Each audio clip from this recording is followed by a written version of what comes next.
நீலகிரி மாவட்டம் உதகையில் உலக குருதி கொடையாளர்கள் தினத்தை ஒட்டி விழிப்புணர்வு பேரணி நடைபெற்றது. பேரணியை மாவட்ட ஆட்சியர் லட்சுமி பவ்யா தண்ணீரு துவக்கி வைத்தார்.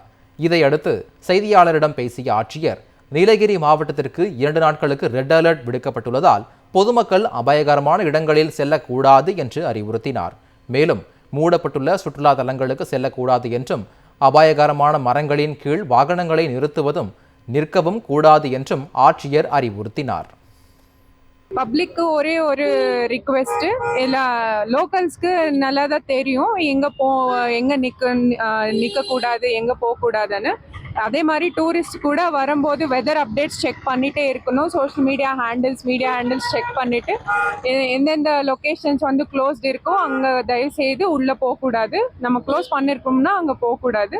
அண்டு பெரிய பெரிய ட்ரீஸ்க்கு கீழே பார்க்கிங் அது பண்ணிட்டு நின்னக்கூடாது.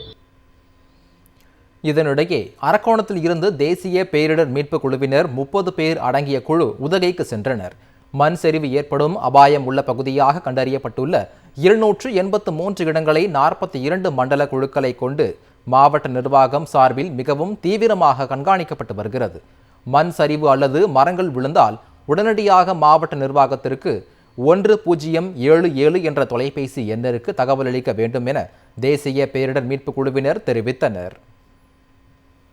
எங்கள்கிட்ட முக்கியமான எக்யூப்மெண்ட்டான எங்கள்கிட்ட rope equipments, cutting equipments and OPM, IVM எல்லாம் இருக்கும். எங்கள்கிட்ட இருக்கிற ரெஸ்கியூவர்ஸை நல்ல திறமையான உள்ளவர்கள் வந்துருவாங்க. இந்திய வானிலை மையம் அவர்களோட கருத்து கணிப்புப்படி அடுத்த 3 நாட்கள் கனமழை வாய்ப்பு இருக்குது. அதனால் முன்னெச்சரிக்கை நடவடிக்கைக்காக நாங்கள் வந்திருக்கோம்.